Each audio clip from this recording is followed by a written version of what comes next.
Dans 2 semaines, les qualifications pour la Coupe d'Afrique des Nations connaîtront leur dénouement.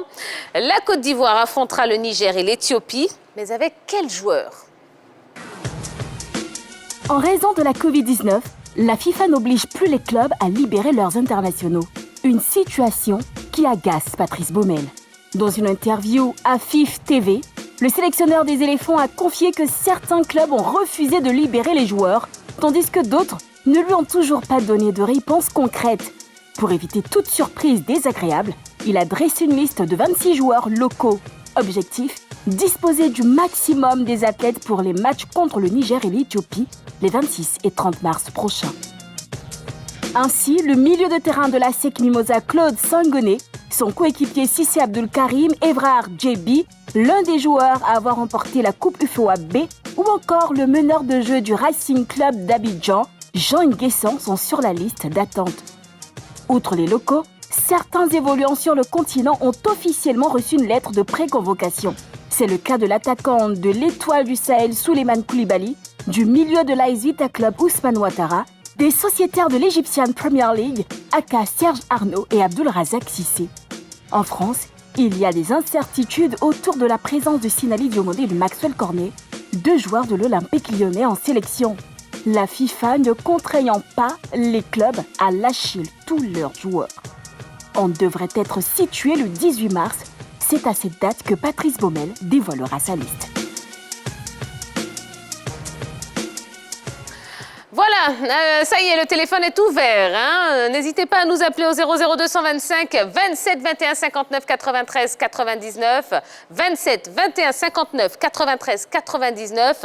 Eh bien, pour nous dire si, à votre avis, la CAF devrait ou non reporter les éliminatoires de la CAN 2021 en cas de refus des clubs européens de libérer les joueurs africains.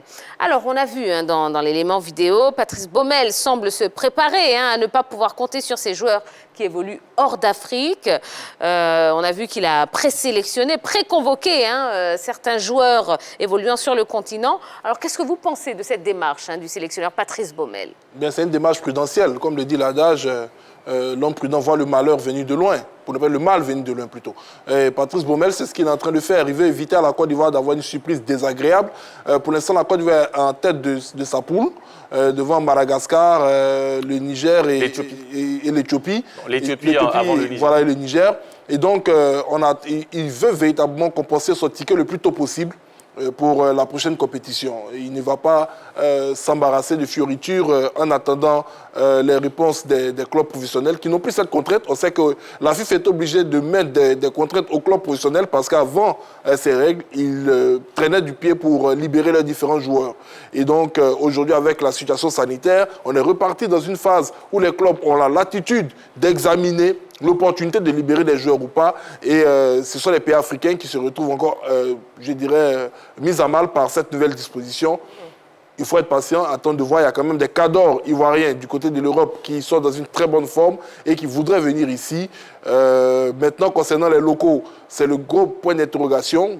Quand on regarde un peu les championnats de Côte d'Ivoire, ne se jouent pas depuis pratiquement 1 an. On va recruter des joueurs locaux. Est-ce qu'ils seront en jambes pour, disons, ces différents matchs? Ceux qui évoluent sur le continent africain, est-ce qu'ils auront la capacité d'élever leur niveau de jeu par rapport aux Éthiopiens et autres?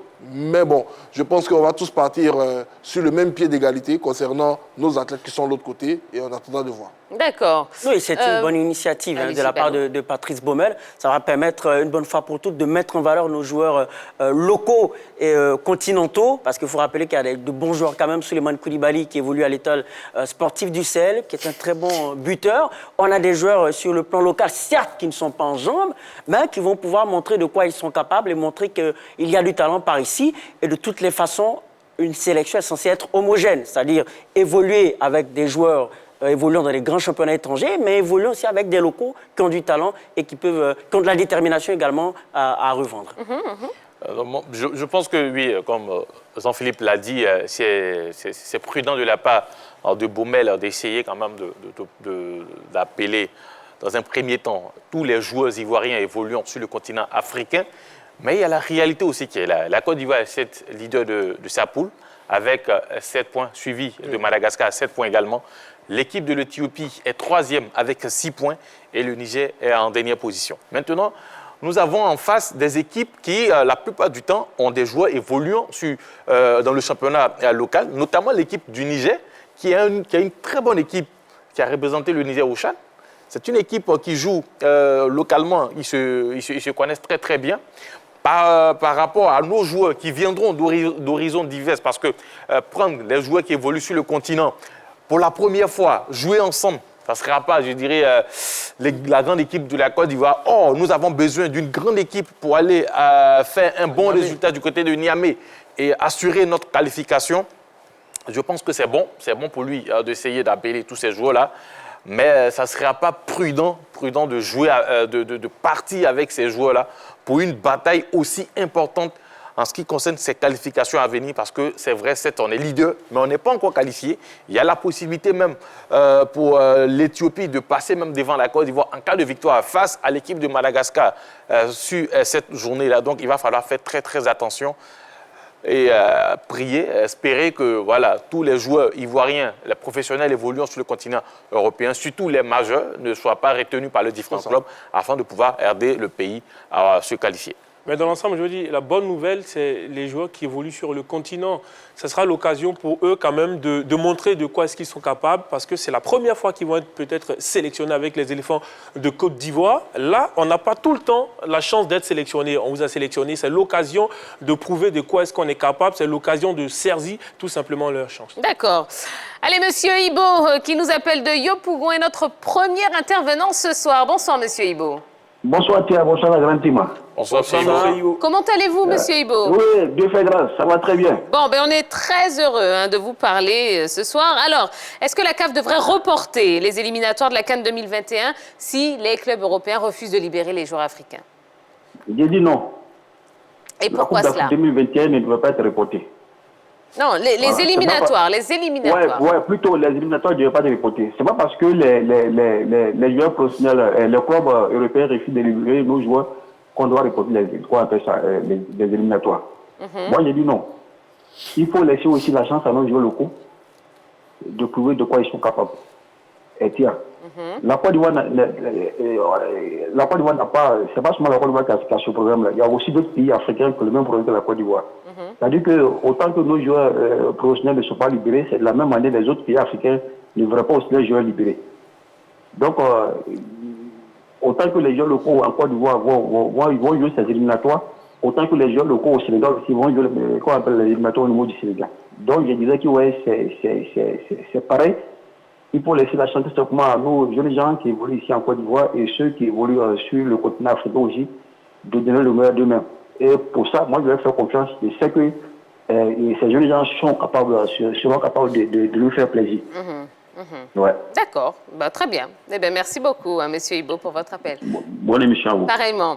Est-ce que vous êtes d'accord avec ce que dit Monsieur Oui, je suis d'accord avec les arguments qu'il a avancés. D'autant plus qu'aujourd'hui, reporter, moi, je regarde même le volet sanitaire, plutôt même que l'arrivée des joueurs africains évoluant en Europe. Aujourd'hui, si cette décision doit être prise, ce sera en fonction des réalités sanitaires qui vont amener les clubs professionnels à ne pas libérer les joueurs africains. Mais qu'est-ce qui nous garantit qu'à la date de la reprogrammation de ces matchs, on n'aura pas encore les mêmes problèmes sanitaires? On sait que cette année, les fenêtres internationales ont été réduites au maximum. Donc, il ne faut pas prendre de risques. Il faut aller avec les forces, avec les différents athlètes que nous avons. Et je rejoins aussi Balo. On a des très bons joueurs sur le continent africain, mais là où Henri également a raison, c'est une question d'homogénéité. Est-ce que l'entraîneur aura suffisamment le temps pour pouvoir mettre ces garçons-là en confiance? Parce que porter le maillot de l'équipe nationale, il faut le dire, ça pèse énormément sur les épaules des athlètes. Donc, il y a tellement d'éléments à analyser. Mais si je suis sûr d'une chose, le continent africain a besoin de vivre de football.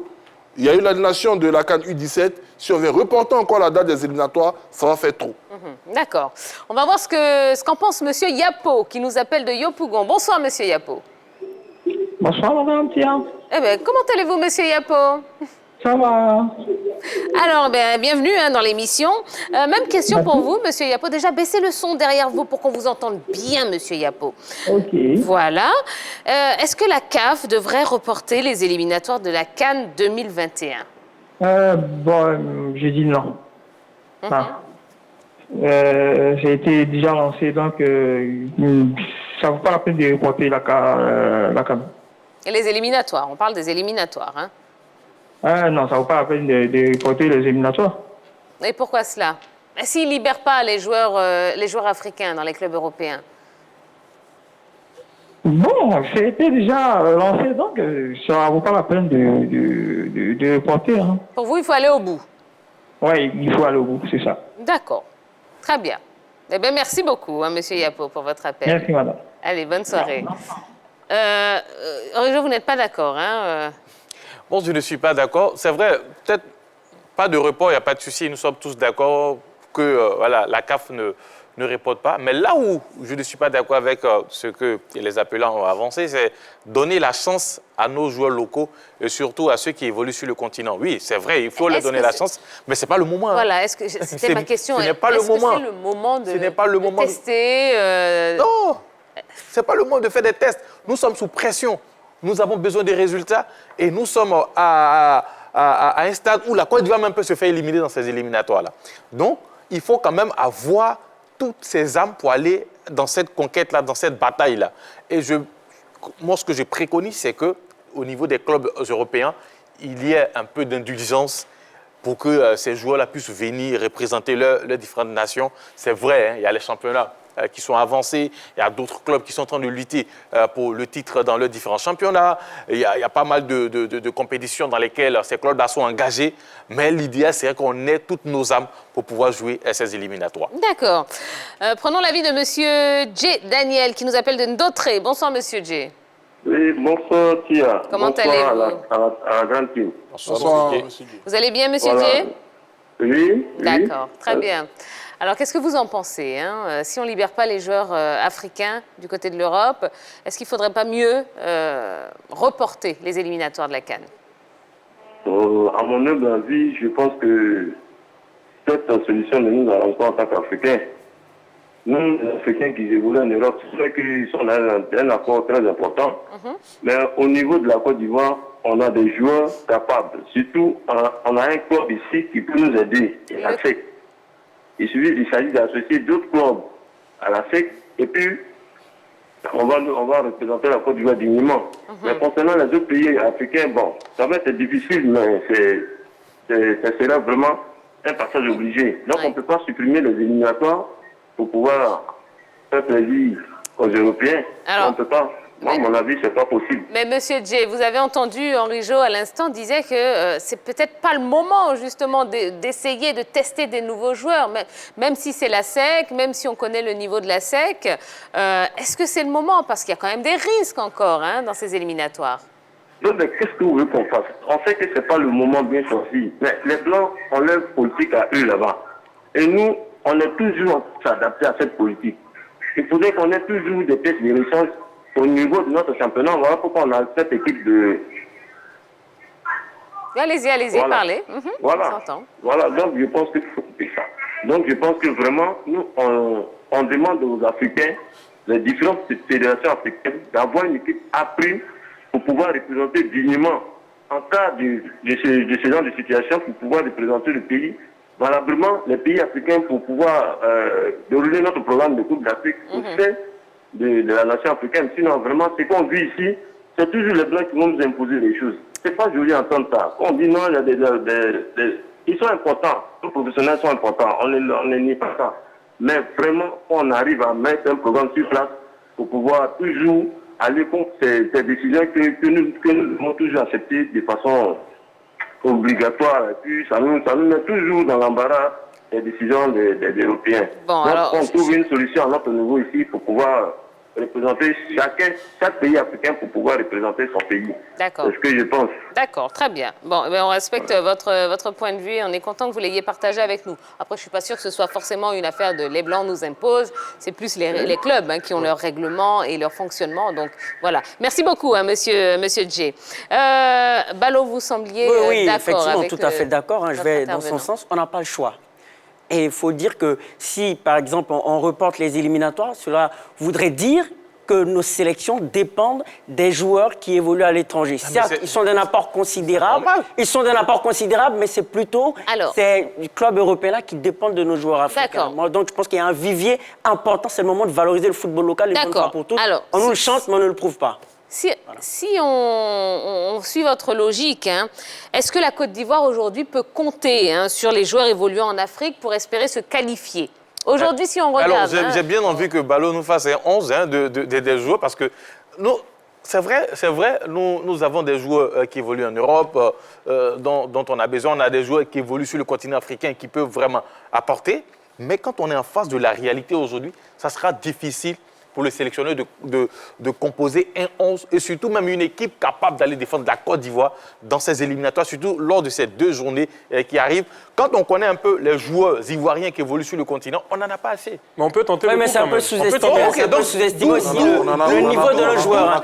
C'est un peu sous-estimé le vivier de talent africain. Quand vous prenez... Allez, rapidement, parce qu'on a beaucoup de monde au standard. Vous prenez ces joueurs qui sont sur le continent, ils sont combien à pouvoir constituer un 11 aujourd'hui, un 11 capable de représenter la Côte d'Ivoire? D'accord. Alors, attendez, mettez ça juste en suspens.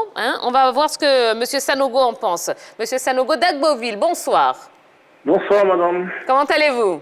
Par la grâce de Dieu, ça va. D'accord. Alors, M. Sanogo, bon, ils ne sont pas d'accord sur le plateau. Peut-être que vous allez pouvoir trancher la pomme en deux, comme on dit.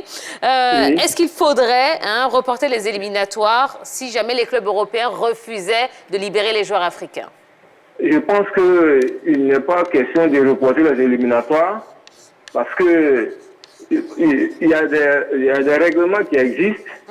Qui disent que les clubs doivent libérer. Mais si à la faute de la Covid, la FIFA a donné un pouvoir aux clubs aujourd'hui pour ne pas libérer les joueurs, mais je pense aussi que si, ça dépend aussi du charisme des joueurs. Par exemple, l'entraîneur de Liverpool qui dit qu'il ne veut pas libérer les joueurs de Liverpool pour venir jouer les éliminatoires. Vous pensez que l'année passée, avec la forme que Salah et Mané avaient, ils avaient une certaine influence sur leur équipe. Ça veut dire que l'entraîneur dépendait d'eux pour pouvoir asseoir cette victoire. Est-ce qu'en ce moment, il pouvait tenir un discours comme ça?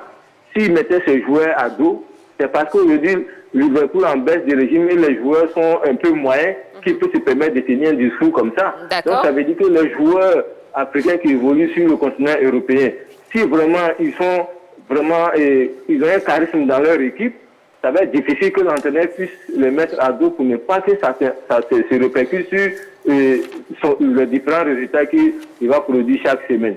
Donc ça veut dire qu'aujourd'hui, c'est parce que le niveau des joueurs en Europe est un peu moyen, les joueurs africains est un peu moyen que les entraîneurs peuvent se permettre un tel discours. Maintenant, pourquoi je dis que c'est pas possible de reporter les éliminatoires? Il y a des joueurs comme certains de vos collaborateurs disent sur le plateau qui évoluent sur le continent et ici. Même s'il est vrai que par moment, on peut dire qu'on ne doit pas prendre des risques parce qu'il reste 2 journées, mais il faudrait quand même aussi à quel moment nous allons faire confiance aux joueurs locaux. Donc c'est le moment aussi pour qu'eux puissent prouver quelque chose. Je pense que s'ils sont bien encadrés... Monsieur Sanogo, vous êtes bien d'accord qu'il y a quand même des risques. Là, c'est pas comme si on était qualifié, c'est pas comme si on y allait les mains dans les poches. Non, il y a quand même un enjeu dans ces rencontres. Donc, est-ce que c'est le moment, justement, de compter sur des jeunes talents, aussi talentueux qu'ils soient? Est-ce que c'est le moment?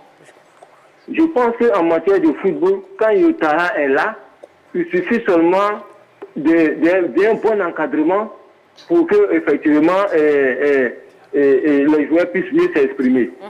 Vous voyez, par exemple, je me rappelle bien, je crois que c'était vers les années 80, avec l'arrivée de Guel qui reçoit une équipe nationale. Il est venu jeune, mais c'était difficile de le mettre dans le bain. Mais quand même, l'entraîneur a pris le risque de le mettre et il a prouvé. C'était un match qu'on avait joué face à la Libye. Et la dernière fois sur votre plateau, Jo Machal a donné un bel exemple concernant Magui Zadi Serge Alain, qui l'a jeté dans la bataille, alors que même le ministre des Sports d'alors n'était pas d'accord. Absolument. Mais à la fin, le ministre l'a félicité. Donc c'est pour dire que quelque part, quand le talent est déjà au niveau des pieds du joueur, il n'y a pas de raison qu'il ne puisse pas s'exprimer quelles que soient les circonstances. D'accord. Je pense qu'on peut faire confiance aux joueurs locaux, puisqu'ils ont quand même suivi une formation, ils évoluent dans des clubs, ils ont quand même les B.A.B.A. du football. Seulement, c'est un impact psychologique que l'entraîneur doit faire pour pouvoir les amener à nous qualifier sur les 2 dernières journées. D'accord, très bien. Ben, merci beaucoup, hein, Monsieur Sanogo. Oui, allez-y. Non, je vous en prie, c'était pour vous dire que merci. D'accord, très bien. De m'avoir permis d'exprimer mon opinion. Eh bien, c'est toujours un plaisir de vous écouter, Monsieur Sanogo. Passez une belle soirée. Allez, voilà. J'aimerais intervenir sur 2 points. Déjà, on parlait de la mise en jambe éventuelle de nos joueurs. C'est vrai que les championnats ont été arrêtés, mais je fais confiance quand même au professionnalisme de nos locaux. C'est pas parce que les championnats sont arrêtés qu'il n'y a pas une mise en forme personnelle de chaque joueur. C'est un travail qui compte également. Et sur un autre point, ces joueurs-là ont la détermination. Certes, il y a du talent, il y a le professionnalisme des joueurs évoluant dans les clubs étrangers, mais la détermination fait beaucoup de choses. On a vu la finale entre la Côte d'Ivoire, la finale de la CAN est entre la Côte d'Ivoire et la Zambie. L'équipe zambienne était composée pour la plupart de joueurs locaux. Ça ne nous a pas empêché de remporter cette CAN-là face à nos joueurs qui évoluaient pour la plupart dans les clubs étrangers. Parce qu'ils avaient la détermination, ils avaient soif de prouver au monde entier qu'ils sont meilleurs. Et nos locaux ont soif de prouver au monde entier qu'ils sont meilleurs et ont soif de prouver qu'ils peuvent aller dans les grands clubs européens. On a eu quand même le cas, on n'ira pas loin dans cette affaire. Je vais juste rappeler à Ballot que nos clubs Ivoiriens engagés en Coupe d'Afrique, nous avons vu le résultat, puisqu'il n'y avait pas, notre championnat a été arrêté. Non, mais il y a des joueurs qui sont dégagés dans les groupes. On a vu le résultat. Le FC San Pedro, elle s'est fait éliminer. Le Racing, elle s'est fait éliminer. Aujourd'hui, c'est vrai, nous avons envie de voir nos joueurs évoluer dans le championnat ivoirien, jouer avec l'équipe attendez, Henri-Jo. Là, il s'agit quand même d'une sélection. Et ça porte bien son nom. Il s'agit de sélectionner les meilleurs joueurs. Vous ne pouvez pas comparer ça au FC San Pedro ou au Racing. Attendez. Quel club ivoirien a suffisamment fait une très bonne préparation pour espérer avoir ces joueurs capables de représenter la Côte d'Ivoire sur une compétition internationale. Nos clubs sont professionnels, je pense. Nos clubs sont professionnels, je le pense, et j'ai confiance, j'ai foi à nos clubs. Il ne suffit pas d'avoir confiance, il y a la réalité qui est là. Oui, il y a la réalité. S'il vous plaît, messieurs. On a eu quand même la génération des Roger Assalé avec quel club? Non, je veux dire qu'à un moment donné... On parle d'un championnat qui ne se joue pas. Oui, mais à un moment donné...